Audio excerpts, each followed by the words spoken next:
Bienvenidos a Familias Empresarias, descubriendo la trama de las empresas familiares. Un espacio donde exploramos las claves para gestionar y preservar el legado de las empresas familiares. En cada episodio, abordamos temas esenciales para que tu empresa y tu familia prosperen juntas. Comencemos. Estamos en un nuevo episodio de Familias Empresarias con una mesa de gente que vamos a entrevistar para hablar de la comunicación y la información en las familias empresarias. Estamos Roberto Martín, Laura Maceo, Fernando Aceiro, Elisa Peirano y Sofía Peña. Muy bienvenidos a todos a esta conversación. Para arrancar, Roberto, que vos ya sos conocido de la casa y de este espacio. Bueno, para ir, Roberto, te invitamos a vos a encarar este tema que es súper interesante y que sabemos que es uno de los temas quizás más desafiantes en las familias empresarias. Realmente es un gusto estar aquí con Laura y con Fernando, que desde hace ya más de 10 años, bastante más, pero venimos trabajando en equipo y conformamos sobre estos temas y sobre otros un abordaje, una manera de pensar que me parece que es interesante poder aportar y transmitir. Hemos elegido este tema de la comunicación y la información porque nos parece que es algo muy vital, muy sencillo. Como decíamos en la introducción antes, Sofía, digamos, todos sabemos algo de esto y la verdad que la sensación es que todavía hay mucho que descubrir porque después hay que ponerlo en práctica y darle entidad. La comunicación hace a fortalecer los vínculos, a que nos entendamos, pero después el contenido de la información es imprescindible discernir qué, a quién y para qué y en qué momento, porque son dos realidades que son necesarias de trabajar en conjunto y que, como decía Willy en la entrevista anterior, son necesarias de profesionalizar. Esto significa que hay que ponerle cabeza y actitud para poderlas hacer más efectivas. Excelente. Ahora, la primera pregunta que se me viene a la cabeza en las familias empresarias, donde sabemos que siempre en los trabajos la comunicación es súper importante, pero ¿cómo hacer para poner en la mesa la importancia que tiene la comunicación específica para que funcione bien la empresa familiar? Sabiendo que por ahí hay modelos de comunicación que tienen que ver más con la familia que con la empresa. No, como decía Roberto, todos sabemos hablar, ¿no? Todos sabemos comunicar, porque de hecho en la familia, en el colegio, en la vida social, hablamos y comunicamos. Pero así como también todos sabemos dormir o todos sabemos comer, hay veces que tenemos problemas para dormir y para comer, y eso trae, ya sabemos, problemas serios y hasta trastornos, ¿no? Entonces, en lo que son las empresas familiares, digamos, uno de los peores riesgos es tener hábitos de conversación que sean los mismos que en la familia. ¿Sí? Hay hábitos buenos, pero hay hábitos que necesita la empresa.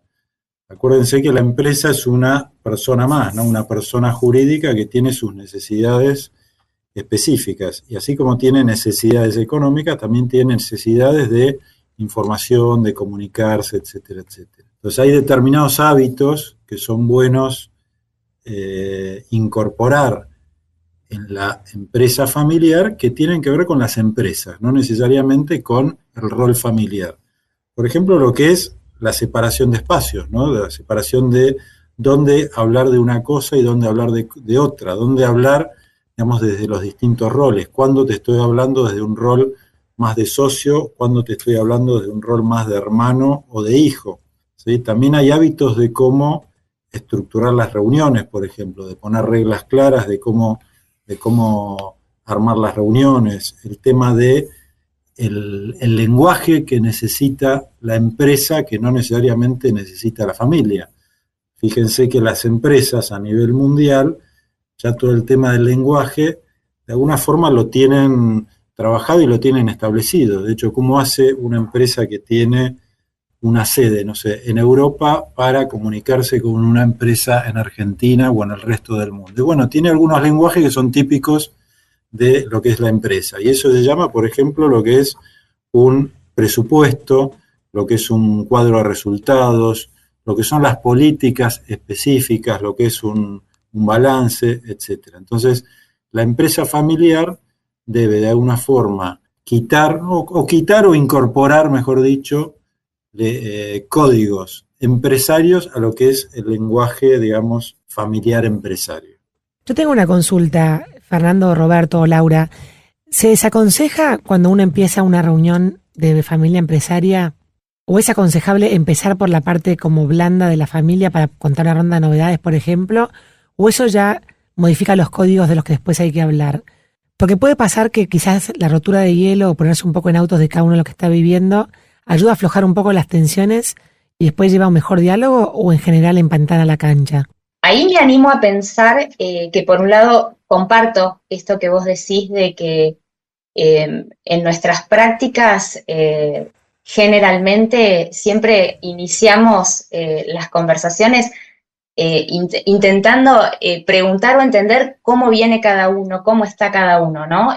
Como decía María Elisa, entendemos que todos venimos con algo, con nuestras profesiones, con nuestros trabajos, con nuestras familias, y siempre intentamos, y lo hacemos de hecho, preguntar, bueno, ¿cómo está cada uno? ¿Cómo llega a una determinada reunión? ¿Qué expectativas tiene cada uno sobre esa reunión? Para nosotros es muy importante iniciar con una escucha activa de cómo llega cada miembro de la familia a un espacio determinado. Ahí, si suma a claro esto que decía Fer, el desafío para las familias empresarias es empezar a separar y a distinguir espacios. No es lo mismo para nosotros iniciar una reunión en donde estamos en un directorio familiar que iniciar una reunión en un consejo de familia o una reunión familiar. Son nombres ahora que por ahí suenan un poquito abstractos, pero empezamos a separar ahí, y ahí, digamos, en cada instancia o en cada ámbito iniciamos consultando, pero después en pos de no perder el objetivo de la reunión, el espacio en donde estamos. No es lo mismo conversar en un directorio que, como les decía antes, en un consejo de familia o en una reunión familiar. Laura, te pregunto, en cuanto a esto que estás diciendo, digamos, se hace muy notoria esta necesidad de ir delimitando los contextos para ayudar a la comunicación, ¿no?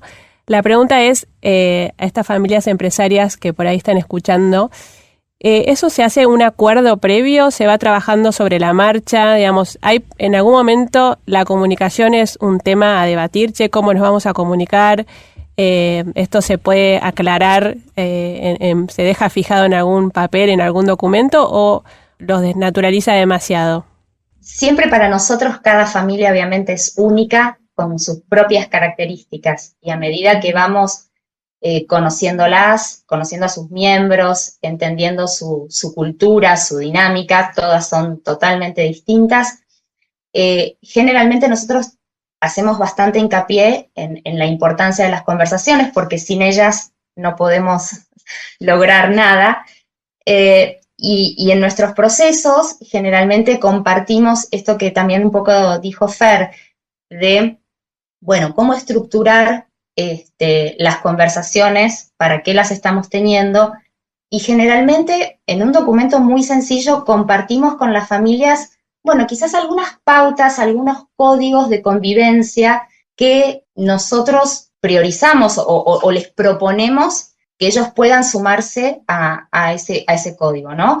Hay distintas costumbres, como también decía Fernando, hay distintos hábitos que algunos grupos familiares vuelcan muy familiarmente en un ámbito o en una conversación que nosotros intentamos que sea un poquito más profesional, intentamos que sea enfocada a lo que necesita esta persona jurídica que es la empresa.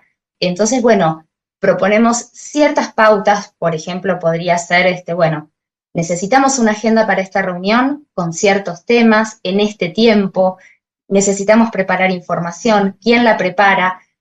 Son algunos tips que les compartimos que por ahí suenan muy básicos, pero que algunas familias no los tienen incorporados. Entonces eso nos ayuda un montón a profesionalizar ese espacio. Y ahora, dentro de las familias empresarias, más allá del rol del facilitador, que vos nombrás, que le va marcando el ritmo y los límites, digamos, ¿cómo serían las intervenciones adecuadas, pero dentro del grupo familiar, cuando vemos que por ahí otro de los otro de los participantes está excediéndose o no está cumpliendo con ese acuerdo, digamos. ¿Hay dentro de las familias empresarias, sirve esto de decir, bueno, no, esto no lo hablemos acá? O sea, ¿cómo la persona dentro de la familia empresaria puede ir haciendo esas intervenciones como para no correrse de lo que no sería una comunicación tan efectiva? Al principio muchas veces depende la evolución de cada familia, depende de la situación, el grado de madurez. Hay veces, seguramente al principio, que necesite a un facilitador externo, y después de un tiempo de volar juntos, muy probablemente esa familia pueda trabajar sola, ¿no? ¿Cuándo es ese momento? Bueno, cuando se puede dar una autorregulación, como decís vos, Sofía, cuando digamos ya entre todos, de acuerdo a un código de convivencia, de acuerdo a normas y pautas que establecieron hace un tiempo y que ya las vienen fijando, bueno, alguno puede levantar la mano y decir, che, este tema que estás planteando vos no es para una reunión, por ejemplo, de directorio, sino que es para una reunión de gerente, porque no es un tema estratégico, o ni siquiera, por ahí es una reunión para tratar con la familia, ¿sí? Una familia que es socia pero que no está involucrada dentro de la empresa. Entonces, de acuerdo a un tiempo, digamos, de evolución de la familia, de hacer reuniones específicas, se puede ir dando estas pautas de qué charlar en cada uno de los ámbitos, digamos, cómo regularse, cómo ir fijando cada vez más claramente los roles de cada uno dentro de cada uno de estos ámbitos, etcétera, etcétera. Para aquellas familias empresarias que no fueron tan prolijas y no llamaron al facilitador para que los ayudara desde el comienzo, o no está planteada esta figura, digamos, ¿existe la posibilidad de convocar un facilitador para conversaciones específicas? Por ejemplo, que detectamos que tenemos un tema crucial que no lo podemos, sentimos que no va a ser tan fácil resolverlo entre los miembros de la familia empresaria. ¿Se puede convocar a alguien para algo más específico? Sí, por ejemplo, digamos, a veces nos convocan para pensar lo que es la visión empresaria, ¿sí? Porque hay un grupo de hermanos que viene trabajando con su padre y entonces ahí los hermanos convocan para charlar un tema específico que es la visión empresaria que quieren tener todos, que es la visión del padre agregando la visión particular de cada uno de ellos, ¿no? Eso es un ejemplo de algo concreto. Recién nombraron varias como instancias, por ejemplo, reunión de directorio, reunión de gerentes, consejo familiar. ¿Nos pueden dar como un paneo medio amplio sobre cuáles serían como las diferentes instancias de posibilidades de comunicación dentro de un organigrama familiar? Ahí, digamos, nosotros lo visualizamos como decías bien, María, como una especie de organigrama, ¿no? En este organigrama nosotros tenemos o visualizamos distintas dimensiones. Una es la dimensión de la propiedad, la otra es la dimensión de la dirección y la otra es la dimensión de la gestión. Las tres dimensiones están atravesadas tanto por el ámbito de la empresa como el ámbito de la familia. Y ahí nosotros hacemos, digamos, una distinción de estos espacios, cuáles están del lado de la familia y corresponden a la propiedad, cuáles están del lado de la familia y corresponden a la empresa, porque cada dimensión tiene su propio espacio. Entonces, por ejemplo, mencionábamos el directorio. El directorio está en una dimensión, por supuesto, de la dirección y, por supuesto, de la empresa. Eso es como un ejemplo bien claro. Ahora, yo mencioné el consejo de familia. El consejo de familia es un espacio donde para nosotros los propietarios, y en algunos casos futuros propietarios, tienen la posibilidad de conversar en el ámbito de la propiedad, pero también desde la dimensión de la familia únicamente, ¿no? Este consejo de familia, en donde participan propietarios y velan, digamos, por la empresa, las necesidades de la familia en relación con la empresa, es como hay un vínculo, se puede relacionar, puede bajar políticas y directivas a un directorio, puede hablar con otros socios que no estén necesariamente participando en el consejo. Son como dimensiones y espacios bien diferenciados, en donde hay roles también bien diferenciados, como también decía Fer. Nosotros trabajamos con consejos de familias en donde quizás en algunos casos, si depende de la maduración de la familia, la envergadura de los negocios, pueden participar o no cónyuges. Esto enriquece muchísimo, muchísimo la toma de decisión de la familia empresaria en relación a la empresa o los negocios. Entonces, tenemos siempre muy claro como las 3 dimensiones que les comentaba al principio, propiedad, dirección y gestión, porque también lo que se conversa en cada una de estas dimensiones tiene una agenda distinta. Sí, a veces es como que nuestro rol es medio contracultural, ¿no? Porque las familias empresarias creen que para participar en la empresa tienen que estar metidas adentro, todos trabajando en la empresa. Y que participar en la empresa exclusivamente es trabajar adentro de la empresa.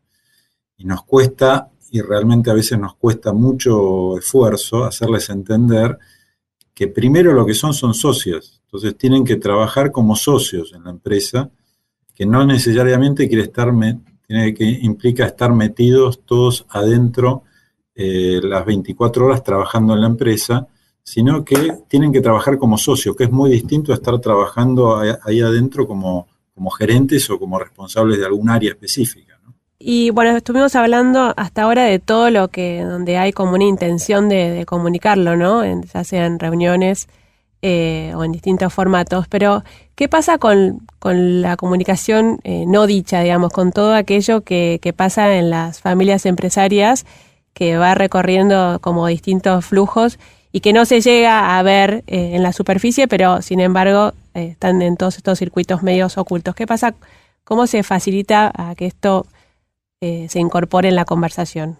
Nosotros nos gusta decir que el conflicto existe igual, por más que no se hable de algo. Y lo que pasa que, como no se habla, está escondido ahí abajo de la mesa y por ahí es mucho más grande y mucho más fantasmagórico que si se pusiese arriba de la mesa y se dimensiona y se le pone el tamaño que le corresponde, ¿no? Entonces, lo primero que hay que hacer es, obviamente con cuidado, con mucho cariño, pero empezar a explicitar, y ese es gran parte del rol del facilitador, ¿no? Explicitar lo no dicho. ¿Qué conversación está faltando tener para poder poner sobre la mesa eso que necesita ser trabajado? En esta línea, es casi imposible que la propia familia, sin una ayuda externa, pueda indagar o poder presentar de una manera armónica todos estos temas que les preocupan y que no han puesto en palabras hasta este momento. Esto es una experiencia. ¿Por qué? Porque, como vos decías, Sofía, al principio, cada familia tiene una cultura y en general la cultura muchas veces es de no tratar temas que sabemos que pueden incomodar a los demás. Y esto es normal y después se genera una trampa, no sabés cómo salir de eso. Y es cierto que, como decía Fernando, digamos, estos temas, o como decías vos, Sofía, están por debajo de cualquier conversación que después se quiera sostener y la condicionan, la impiden o la traban, digamos. Entonces, ¿cómo hacer con eso? Nosotros sí sugerimos, y cuando atendemos a alguien en consulta lo hacemos, es empezar por esto, es por empezar dónde está cada uno y qué temas, qué miedos, qué expectativas tienen legítimas. Lo hacemos con mucho cuidado y en forma individual, porque estas personas, cuando uno no tiene un canal donde poder volcarlo, generalmente explotan en el peor momento. Esto es humano.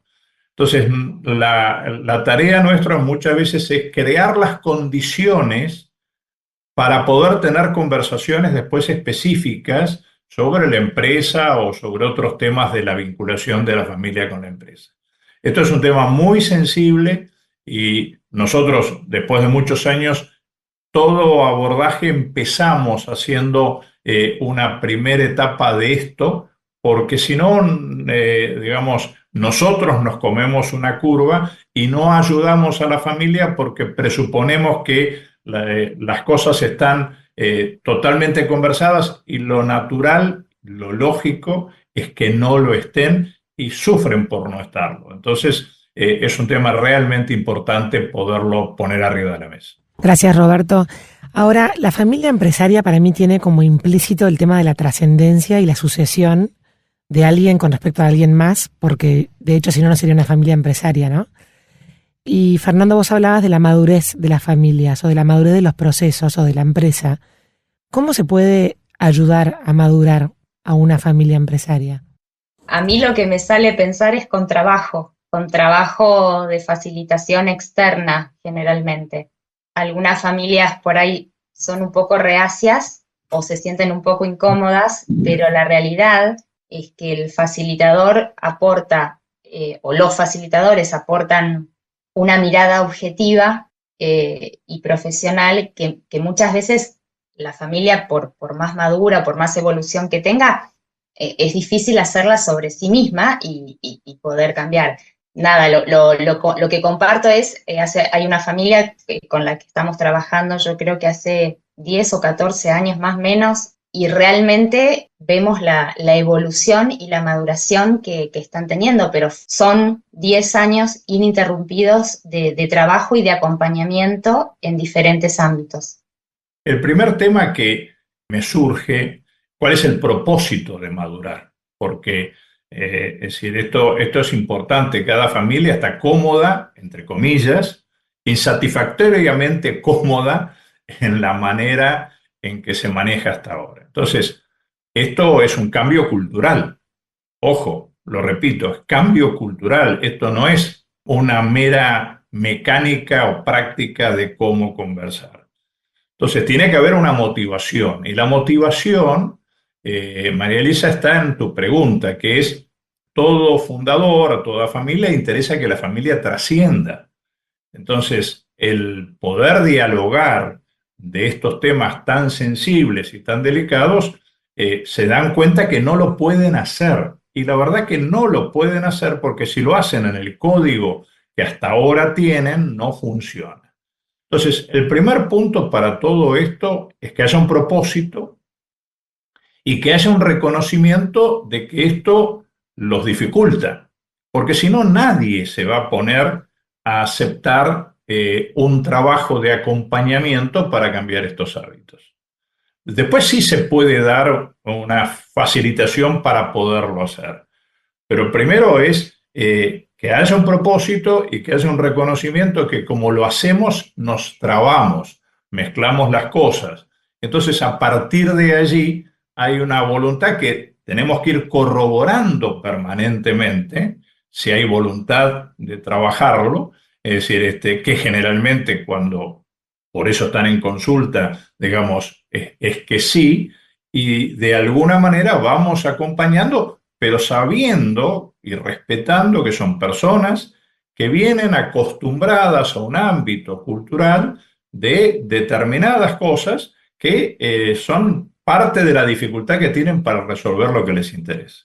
Lo que quería agregar, esto de la trascendencia, ¿no? Que también es importante mostrarles a las familias empresarias que hay una voluntad de una trascendencia, un patrimonio económico, pero también hay una trascendencia de un patrimonio humano, de un patrimonio cultural. O sea, la familia o la empresa familiar es mucho más que un patrimonio económico, ¿no? De hecho, muchas veces el patrimonio económico cambia de forma, porque por determinadas situaciones del negocio las familias empresarias venden el patrimonio económico, pero lo que es el patrimonio cultural y el patrimonio humano sigue vigente y es lo que le permite crear una nueva empresa más ayornada a las necesidades del mercado, por ejemplo.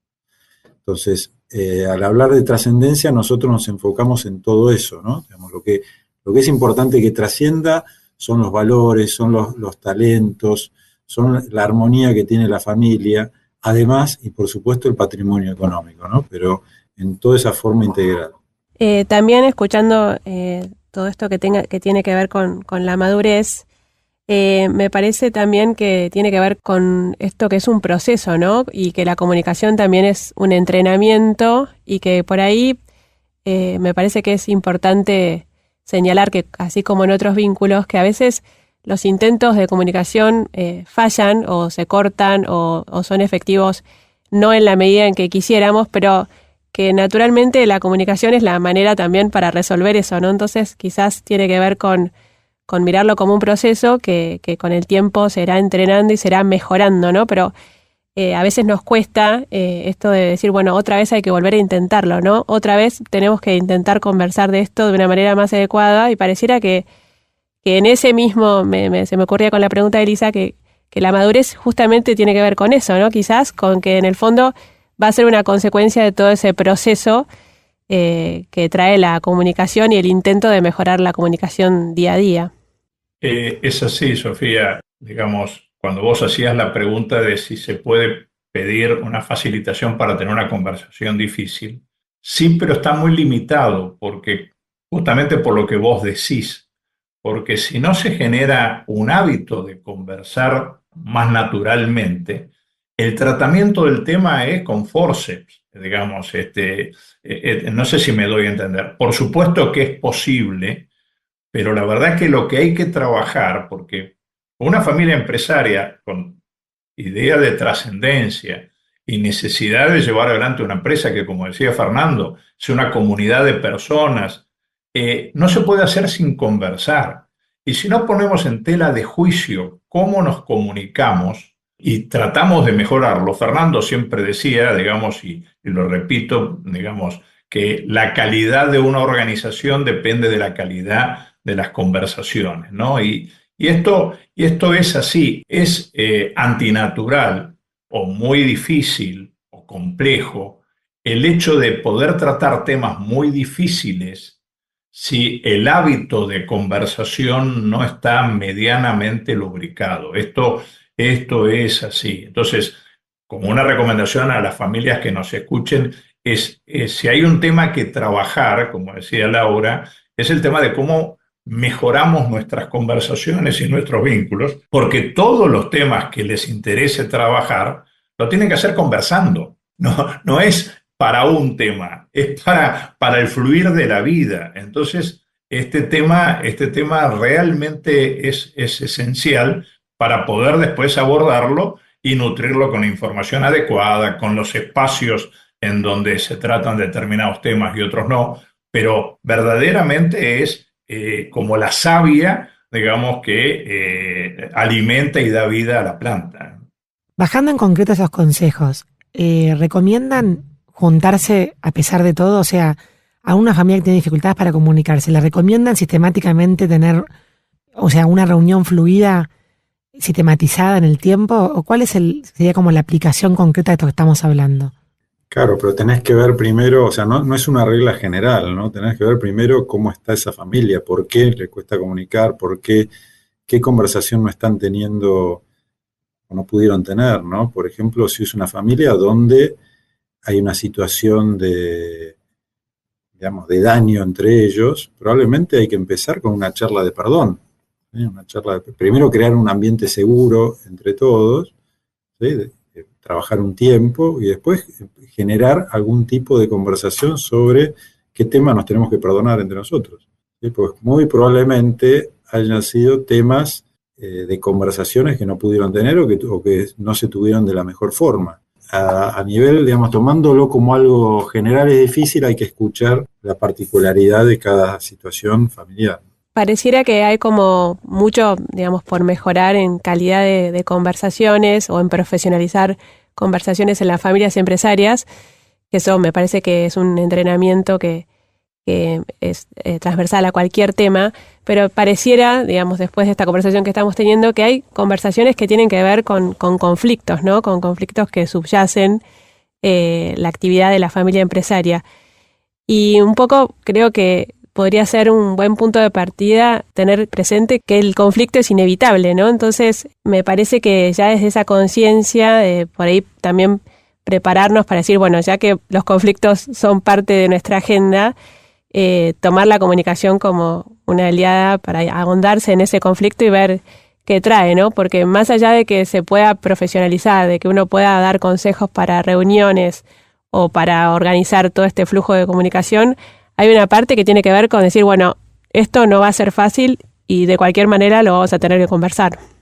Sí, es así. Y fíjense, digo, y no para abrumar, pero que hay conversaciones de distintas generaciones, porque en una empresa familiar hay abuelos, padres, nietos, hay gente que trabaja en la empresa y gente que no trabaja en la empresa.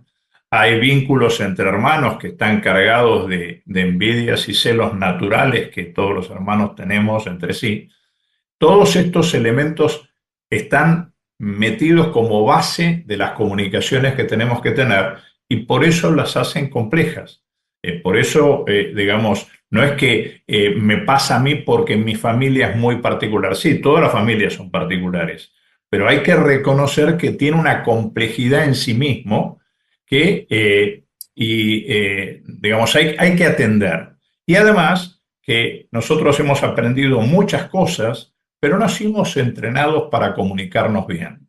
Esto es otra realidad, digamos, que nos damos cuenta. Entonces, la suma de una y otra cosa hace que a lo que María Elisa preguntaba de júntense sistemáticamente, la verdad que lo que me surge es tengan cuidado de juntarse sistemáticamente porque se pueden hacer mucho daño si no lo hacen bien. Me viene a la memoria alguna familia que se juntaban y cada vez estaban peor, entonces invitaron los cónyuges y terminaron un poquito peor todavía. Y entonces, bueno, desesperados venían a ver si los podíamos ayudar. Lo digo porque es una angustia, una preocupación legítima y no tenés las herramientas para poderlas abordar. Y esto es lo que quisiera que quedara como un mensaje para los que nos escuchan y que no quieran salir por la pared, sino busquen una puerta, porque si no van a hacer esfuerzos que no van a ser de utilidad. Así como decías vos que es inevitable el conflicto, bueno, hay determinados procesos, determinadas conversaciones que ayudan a evitar el conflicto, ¿sí? Claramente una familia empresaria, si no habla y si no fija pautas de determinadas cosas, como por ejemplo el manejo del dinero, como por ejemplo cómo se incorporan los familiares a la empresa, cómo se toman decisiones, cuál es la visión que tenemos de los negocios.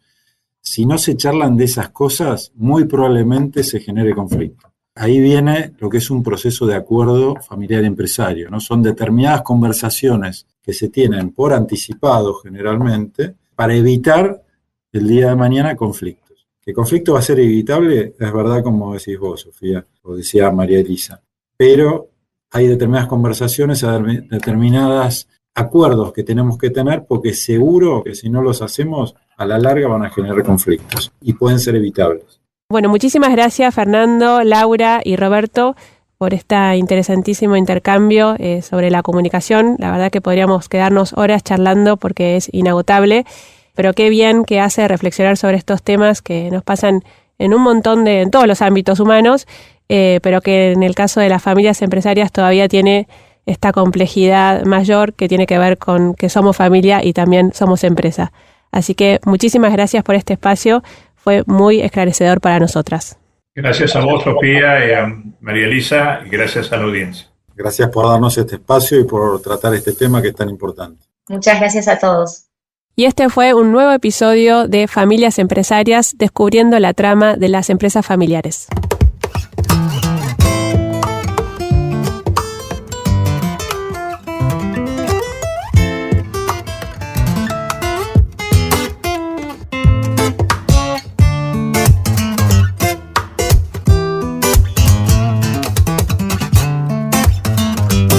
Si te gustó esta conversación, compartila.